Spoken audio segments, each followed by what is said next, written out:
Selamat siang teman-teman. Pada kesempatan kali ini kita akan melakukan podcast dengan bertemakan hak beragama umat Katolik. Nah, kita membawa bintang tamu kita nih, yaitu salah satu guru di sekolah kami. Sebelum kita memulai podcast, mari kita memperkenalkan diri masing-masing. Karena tak kenal maka tak sayang. Benar kan? Ya. Saya perkenalkan saya Mius. Udah ada yang sayang. Ya. Perkenalkan, nama saya Giorano Viton. Perkenalkan, nama saya Chelsea. Perkenalkan, nama saya Natali. Dan bintang tamu kita yaitu Miss Linda.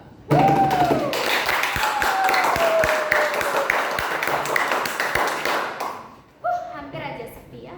Oke, sebelum kita masuk ke topik utamanya, kita mau nanya nih Miss, mengapa Miss mau menerima menjadi bintang tamu kita? Karena sebelumnya kan udah banyak banget tuh kelompok yang Coba tebak karena apa?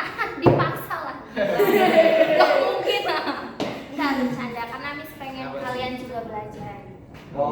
Belajar. Yang bener tuh. Siapa yang bilang bohong? Benar. Jadi yang pertama yang benar ya, Mas? Yang pertama yang benar karena kalian semangat ngerjain tugas, jadi Miss juga semangat ngerjain kalian.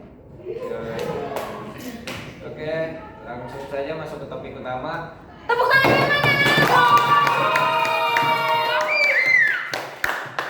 Oke, topik pertama. Hak beragama di gereja salah satunya adalah hak beragama dalam bidang liturgi.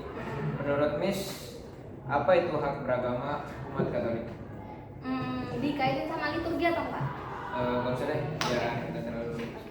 Maaf ya teman-teman, karena saya bukan dari latar belakang pendidikan agama, jadi akan menjawab sebisanya.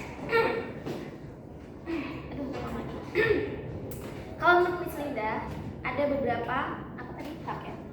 Hak yang bisa kita dapat. Yang jelas itu hak untuk menerima pelayanan rohani.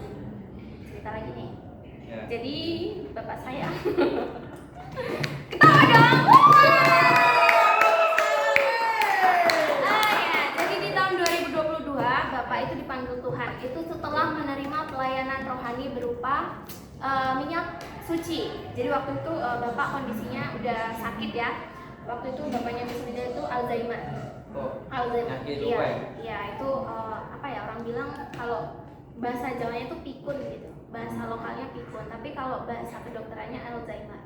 Itu udah nggak bisa bedain ini mana kamar mandi, mana kamar. Terus akhirnya cuma bisa tidur di rumah, di kamar aja gitu kan. Terus akhirnya udah karena sudah akhirnya sampai di nggak bisa kemana-mana dan udah istilahnya udah lemah gitu kan. Terus kita minta pelayanan dari Romo untuk Romo bisa nggak untuk minyak suci bapak kami begini. Puji Tuhan, pagi kami bilang Romonya sigap, terus sorenya Romo datang. Nggak lama setelah Romo datang, terus Romo pulang, ternyata bapak sore itu juga kalau nggak salah jam 7-an itu dipanggil Tuhan. Nah, kami udah persiapan sih memang, karena kan katanya kalau minyak suci itu hanya 2 kemungkinan, sembuh atau ya menghadap Tuhan katanya begitu.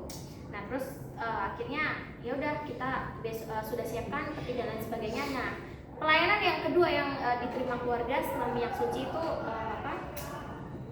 Romo itu berkenan memimpin misa di misa pemberkatan jenazah itu ya, sampai di pemakamannya.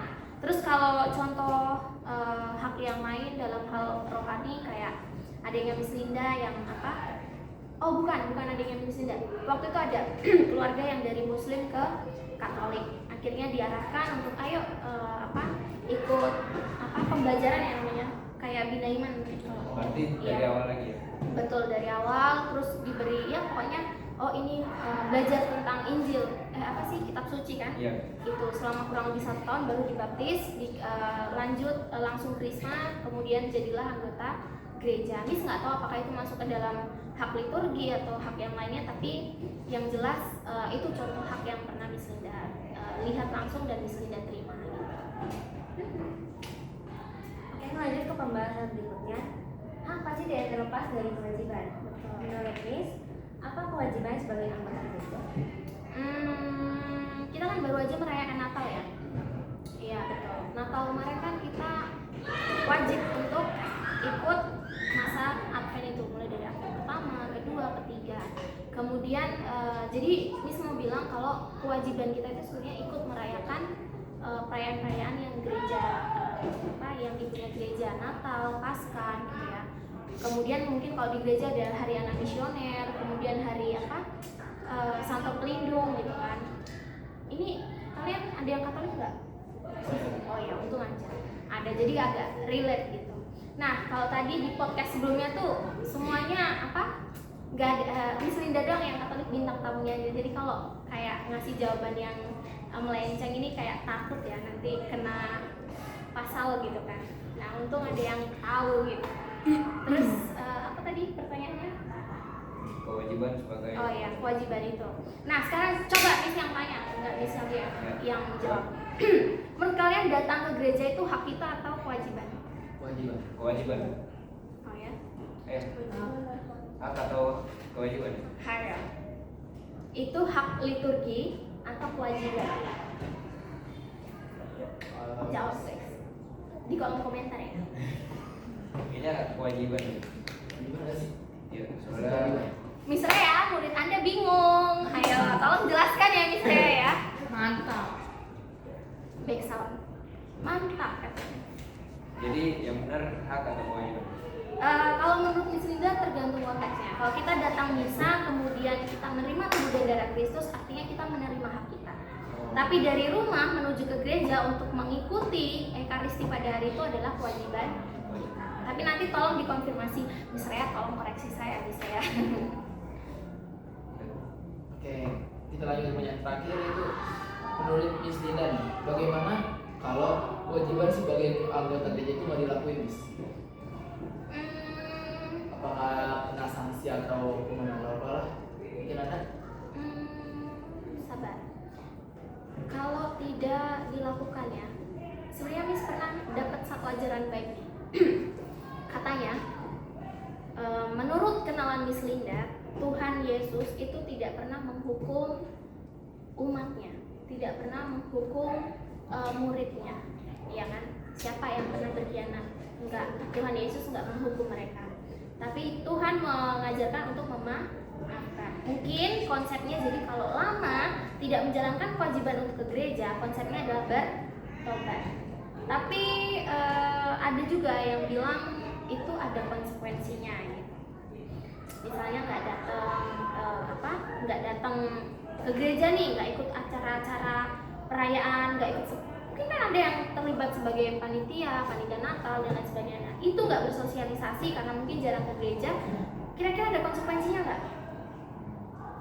Ada konsekuensi sosial, yaitu satu. Kadang kita bukan kadang, yang terjadi mungkin kita nggak mengenal warga gereja yang lainnya.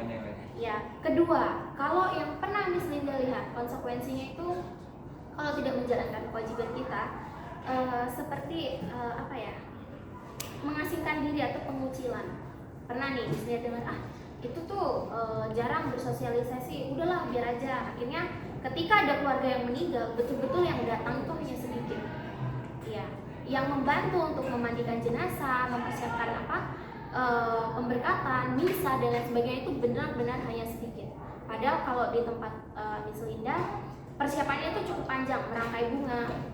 Kalau yang Miss lihat di sini kan beli bunganya, tapi kalau di sana itu dirangkai, bunganya dirangkai, terus jenazahnya di make up oleh orang-orang ada namanya itu Miss lupa ya. Ada organisasi yang memang mengurusi orang-orang yang di lingkungan itu meninggal dan sebagainya. Nah itu benar-benar sedikit sekali yang datang ke situ.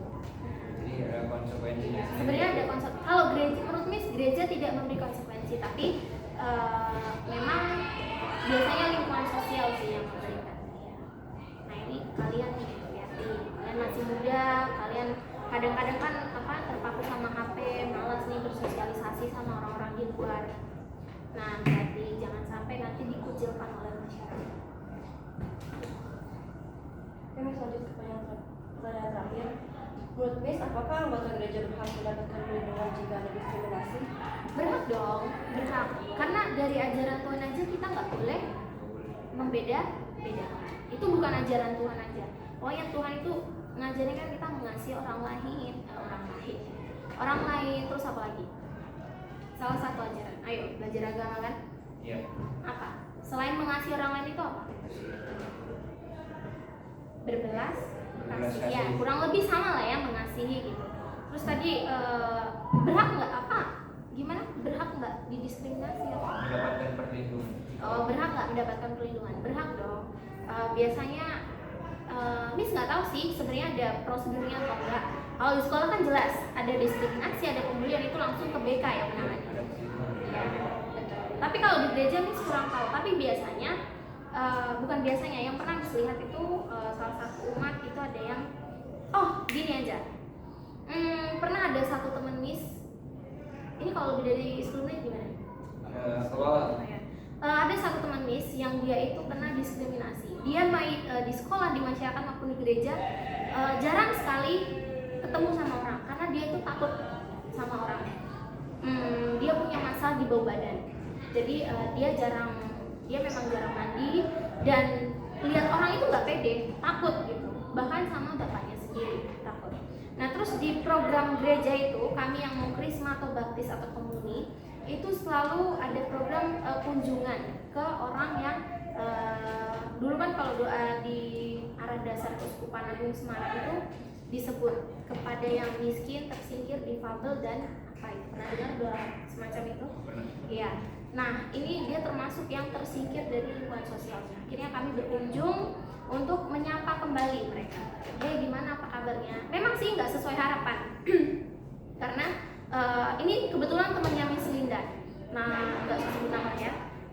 Kebetulan temannya Miss Linda dia nggak mau ketemu sama kami karena udah takut, dia udah terbuli dari betul, udah terbuli dari lama, udah terdiskriminasi dari lama karena masalah yang tadi bau badan. Akhirnya ya tapi tetap kami sebagai muda-mudi Katolik kami diarahkan untuk kunjungi aja. Kami bawa beberapa bingkisan gitu. Seenggaknya itu menjadi penghiburan buat dia. Nah tadi makanya kaitannya dengan pertanyaannya Natali kan, berhak nggak sih mereka dapat perlindungan dari gereja? Mungkin sebutannya bukan perlindungan kalau Miss Linda sih, lebih ke ungkapan kasih dari gereja. Oh ini kalau Tuhan itu mengasihi kamu melalui orang-orang di sini, maka ini ada sedikit dari kami. Sebenarnya bukan nilai barangnya, tapi ini kami masih menganggap bahwa kamu itu adalah umat gereja dan kamu adalah satu dari kita. Sekian dari podcast kami. Terima kasih.